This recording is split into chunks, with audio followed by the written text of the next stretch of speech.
Hello, everybody. It's that most wonderful time of year once again. That time of year that only comes around so Once a year. infrequently. Oh, fuck you. Just because I'm repeating myself doesn't mean that you have to show me up, even though it's totally legit reason. Anyway, we're going to do something a bit different. We're just going to do draft analysis because everybody and their mother is casting these games. So, I mean, I really don't see the need to cast them unless it's just like, a VP game where there's 8,000 kills. Then I might cast it. And I might even do that solo cast. I don't know. Because I fucking love VP. But right now, we're just going to do some draft analysis VODs because when you get down to the high level play, drafting is. I mean, it's over like half the battle, pretty much, in my opinion. It's like such a big component. And you saw the Rattlesnake versus Quantic Gaming drafts. I mean, we were going to do them, but they didn't really need to be explained. The Quantic Gaming drafts are just absolutely terrible.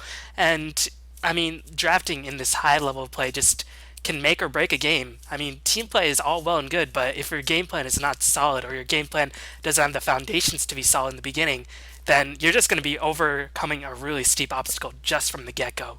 So we're just going to do some draft analysis VODs, and this game we're going to take a look at LGD.Int versus Alliance. This is game one of the group stages, and this is the first game of the day for both teams. LGD Alliance. LGD have been struggling recently, but they have been boot camping in Seattle for a little bit. Alliance, they've faltered, but when it comes down to the land environment, they got their game faces on. So let's just go over the couple first picks and first bans. Alliance had the first pick and the first ban. Meanwhile, LGD, they had the second pick, so obviously they respond differently. But let's look at these bans so far. So for LGD in gaming, Wisp and Lone Druid, very smart bans because one thing that the GD1 League showed us is that if you give Alliance Nature's Prophet or Lone Druid, they have such an incredible win percentage. I mean, what more can you say about these two heroes being banned out? Yeah, the issue when you're trying to draft as your alliance, the issue that S4 continuously runs into over and over again when he drafts is that Bulldog can play two heroes really well, and that's about it. So every team knows this. They're never going to give him Lone Druid, or very rarely. And usually they don't, or they'll at least try to give him, prevent giving him Prophet. So a lot of times that really limits what he can do. And everyone else on his team is really flexible, but that's an issue. So with the LD ban, that kind of sucks. And I guess LGD just bans Wisp because they really, really don't want to deal with it. But it means that they're probably going to be giving away Furion, which Alliance actually didn't take. But they give away the Batrider, which S4 is known for playing and is also just really, really good. And what they get out of it was a Chen and DK. I think right there, just starting with that was a mistake. Here's why. Batrider is going to be almost certainly a solo mid. It's just an S4 hero. And Chen and DK is a really, really greedy opening. So if you get Chen, basically it says you're going to 2-on-1, right? That's obvious. And you get DK, basically it's a mid who doesn't do a lot early for your team. He doesn't really gank. People can gank his lane for him, but he himself can't do a lot. He can't go murder the tri-lane if the enemy team aggressive tri-lane. So when you see a Chen, a lot of times you're going to want an aggressive tri-lane on it. And they have Batrider who can go to that tri-lane and kill someone, and they have Naga Siren who can either farm as a carry in an aggressive tri-lane and do well, or be a support in an aggressive tri-lane and do well. Like, that's an aggressive hero early. So I think LGD Gaming immediately is on the back foot, and the burden of execution is on Alliance. So just looking at the bans from Alliance, since they did have first pick, Darkseer, Lifestealer. Of course, they're not going to ban Bulldog heroes. They don't want to ban S4 heroes either because S4 has been struggling recently as of late. They picked up Batrider with the first pick, and LGN, they picked their poison, Wisp for Batrider. They decided to give up Batrider, interestingly enough. I guess they have enough respect for Wisp, despite trash talking it, I guess, like 8 months earlier, but a lot has changed in the past 8 months. So Naga-san versus Chen DK, do you think it's mostly just for the aggressive potential or just the overall versatility? Why do you think it was picked up right after these 2 years instead of Profit for Bulldog? Well, that's actually a really good point because normally Prophet goes in the first pick for Alliance because you have to get him, otherwise the other team gets him and you're screwed. I think the reason they picked up a Naga Siren is one, the aggressive potential, which you mentioned, but two, well, actually, it's also pretty solid against getting rid of DK's armor, but that's not the big one. The big one I was thinking of is a lot of times teams like to deal with Batrider by counter-initiating. They'll like roar Batrider or Fiend script him, or they'll Shadow Demon disrupt his target so that when he blinks in, they'll immediately try to stop him.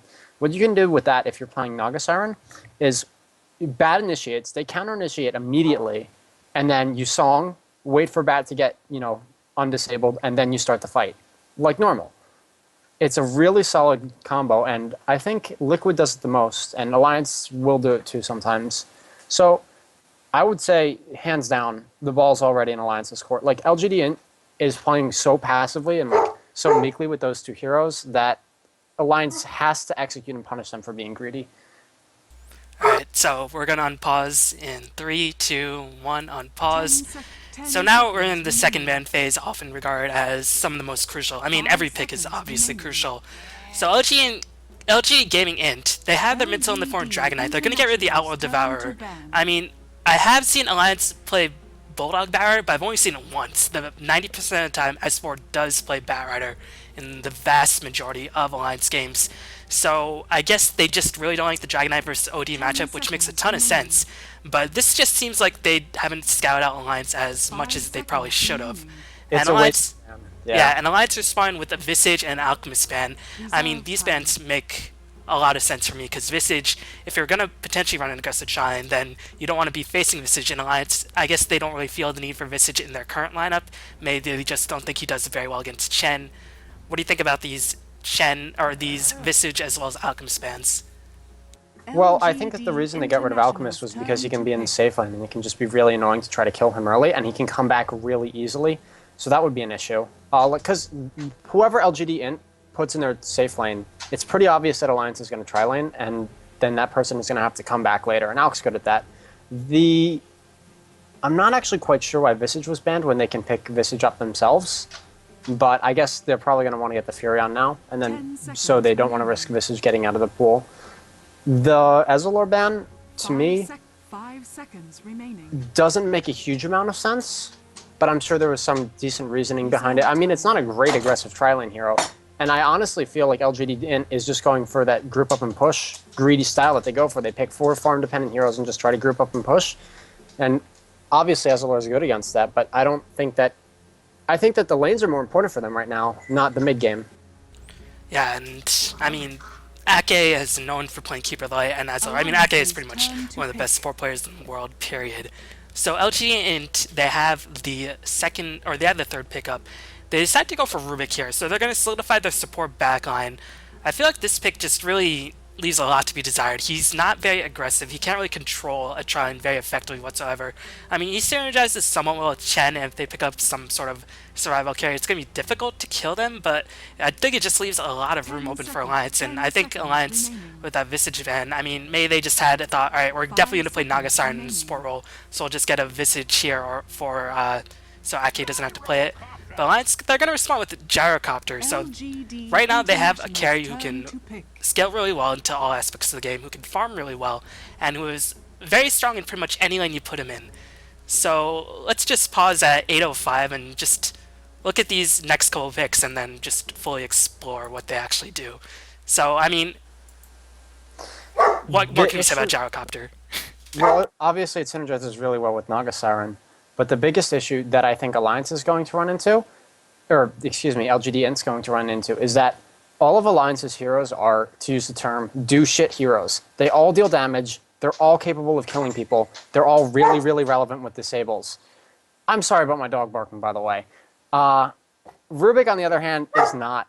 He's really, really level dependent. He doesn't do anything in dual lanes, and for the most part, I think LGDN is just continuing to be on the back foot. Like, they're picking him to get Song, to steal Lasso, and to pick up Batrider, but I don't think it's going to work, and I have to deal with my dog before he freaks out. So, sorry about that. I'll be right back. Yep. So one thing that could be said about Alliance's draft at the moment is that right now they are disguising what lanes they're going to do pretty well. They could potentially go defensive, and always a big sort of concern you have when dealing with the Chen is, all right, if we go aggressive, Chen wraps on with a smoke of deceit, then our Tron could just completely get massacred. But I feel like in this game, LGN is just really not respecting that. They have a Rubik, like I said earlier, he really just can't control the lane until Chen wraps around. And Chen at level 1, yeah, he's a potent ganker, but he can't do everything by himself. Rubik Well, doesn't get much damage until level 2. So do you think it's just Alliance disguising their lanes particularly well, or just a poor response by LGD in general? it's a poor response from LGD, and again, Alliance's lanes are pretty obvious. Sure, you can maybe have a Gyrocopter solo bot and pick 2 more supports and go with the Naga Siren top, but that's not what... Everybody knows that Alliance doesn't do that. That's not how Alliance plays. You know that they're going to get the Fury on and give him safe lane, and you know that you're going to get aggressive tri-lane on. Like, LGD has to know this. They have a dual lane, and honestly, at this point, I think that the draft is really getting out of their hand. And the term that I think you use to describe something like this is burden of execution. When you pick a greedy lineup and you're going to be playing on the back foot and hope for a mid-game advantage, if the enemy team doesn't punish you, a lot of teams like doing that, but it puts the burden of execution on the other team because if they execute their game plan, they're going to win. It's not up to you to decide whether or not you'll win. It's on the enemy. And I don't think that's a great strategy to begin with, and LGD.Int does it a lot. Okay, so we're going to unpause. I'm at currently at 8:06, so I'm 1 second ahead. Okay. So we're going to unpause in 3, 2, 1, unpause. 8:07, 8:08. I mean, it's just draft. We're not following game plans, so it doesn't really need to be totally in sync. So right now, LG Gaming, and right now they have, like you said earlier, they don't really do shit in the early stages of the game. They have a strong group up and push lineup, which is something that LG is known for. And this could also be a case of, alright, this is the first game we want to test stuff out. But, I mean, LGN has just been on the back foot for such a long time. I feel like they really need to get off to a good start in the group stages. And right now, Alliance, I mean, even if you just don't look at the lanes, which is obviously stupid, because when you draft, I mean, draft and lanes are just such a vast majority of the game that it's just difficult to ignore the lanes entirely. I mean, they're going to pick up the Beastmaster here, so at least now they have a way to lock down Barretter when he initiates until he gets a 4-staff. They have a way to go through Gyrocopter BKB. This is the pick that I like the most for LG Gaming Int, but now I'm a bit confused. The lanes, I don't like it at all. The lanes are just even more messed up. Well, the lanes still make sense. You just put Beastmaster solo off lane because you know that it's going to be a safe lane solo. But the issue is, the safe lane solo is going to win really hard for Alliance. You know mid's going to win. Batrider's going to slam Dragon Knight. And you know your top lane's going to win for Alliance too because it's a tri-lane versus 2.5 people, one of whom's a Chen, one of whom's a Rubik. Beastmaster doesn't deal damage. It's not what he does. So now you have 4 heroes on LGD that don't deal damage. That's a problem. If the game revolves around pushing towers with auras and you have creeps and Dragon Knight Dot, that's great. You know, you can get towers. But you can't do that. And there's a Nature's Prophet pickup. And now you can't even split push. Because Nature's Prophet is going to outsplit push you. And when you try to group up and take a tower, Prophet's going to TP on the other side of the map and take, another tower. So at this point, I would honestly say, and I call games a lot really early when I cast with you. I would say the game's over at this point. It's done. Alliance wins. And I know people call me out for that, but I don't see how LGD wins this unless Alliance fucks up really hard. And I don't know. I think the ball's really in Alliance's court and it's their game to win. I mean, just looking at the picks individually, Nature's Prophet was so obvious for Alliance here. So what do you think the logic behind the Beastmaster choice was for LG Gaming Hints? I mean, we don't want to be totally negative until the end where we can just give a final wrap-up. So what do you think the logic behind this? Just group up and push and hopefully they can't 5-man us? Well, you have the Aura, you have the Hawk, which is pretty solid for scouting Batrider, and you can roar Batrider when he blinks in on you. The issue with that is, as I mentioned, Naga Siren. Because you roar the Batrider, Naga sleeps, and then Batrider starts to fight. So I think that they don't really know that that's going to be that way, because I don't think Chinese teams do that. Chinese teams don't run the support Naga, do they? I have not seen it happen. I'm sure they know it exists, but I'm sure they know it exists. They haven't done it. It's something entirely to know it exists and to actually be like, oh, guess we can't do that against support Naga. So we'll see. So LG and Gaming Int, they're going to ban out Crystal Main, a very aggressive support. I mean, it makes sense in terms of the lanes, and it makes sense. It's just a good ban overall. Alliance going to ban the Weaver because Weaver is just incredibly annoying for most heroes to deal with, and Alliance right now, they know that if they do an aggressive challenge, they want to make sure they have a carry that they can actually sort of keep an eye on, and Weaver is sort of difficult to hunt down, especially when you don't have anything like a Chen or an Enchantress. I mean, Ensnare does do a lot against Weaver, but there's only so much. So these bans make a lot of sense. But right now, it's coming on to the last pick for LG Gaming Int. And right now, they're in a bit of a quandary, because they need a carry. And they need a carry. DK has to be mid. Like, that's the thing. Beastmaster's offlane. Because if you put Beastmaster mid and get an offlane, then you really have no damage. And then there's a Spectre. This pick makes zero sense to me. I mean, a problem. The only way this makes sense is if you grow up and you take 3 towers in the first 10 minutes, so Spectre actually has some room to farm up. And Spectre's not going to get any farm. Look at this. Alliance is going to draft another support right here. They're in an aggressive tri-lane. Rubik's going to get nothing. He's probably going to die. Spectre's going to get nothing. He's probably going to die. Chen's in the jungle. Great. He's going to come out with a mech. That's something. Beastmaster's going to lose bot lane horribly, and Dragon Knight's going to probably die at least once, if not twice, in the mid lane. Not to mention, picking a Chen when there's an aggressive tri-lane and 2 supports who can run and kill you, which Alliance still has the option of doing, is problematic. and that's the Venomancer. So they're going to Gale someone and just kill him. I would say, and we spoiler, we actually watched this game. Alliance ended up winning. That this game is heavily in Alliance's favor just because of the draft. Like LGD has to really. It doesn't matter how well they play, because if they play perfectly, it doesn't matter. Alliance has to mess up, and LGD has to play really well for LGD to win. When you have a draft that puts you on the back foot like this, sometimes it works. A lot of times it doesn't. So right now, yeah, Alliance did win this game one. We'll be going over game two very shortly. We'll just wrap it up with this Venomancer pick. Venomancer is a hero who's sort of faded out recently. He's still incredibly powerful in a lot of Trine versus Trine matchups because the Gale has a constant 50% slow, even at level 1. He has an AoE slow. He's really, really annoying to deal with, and especially when there's one support who's going to be in the lane. There's Chen, who's going to be in the jungle, and there's only going to be a Rubik contesting you. When you have a Naga to back you up, you have a Gyrocopter to do damage if Rubik ever comes close. So Venomancer, I think, is a hero who is vastly underrated. What do you think about Venomancer in the grand scheme of things, especially in this draft? I think he's a sleeper pick, but this pick in this game, he makes a lot of sense because Nagas throws a net, Veno Gales, and that's a full duration barrage, probably only on one person. All he needs is like 2 points in barrage, but he might max it this game, depends. And you just net means free kill. The person just dies if they get netted.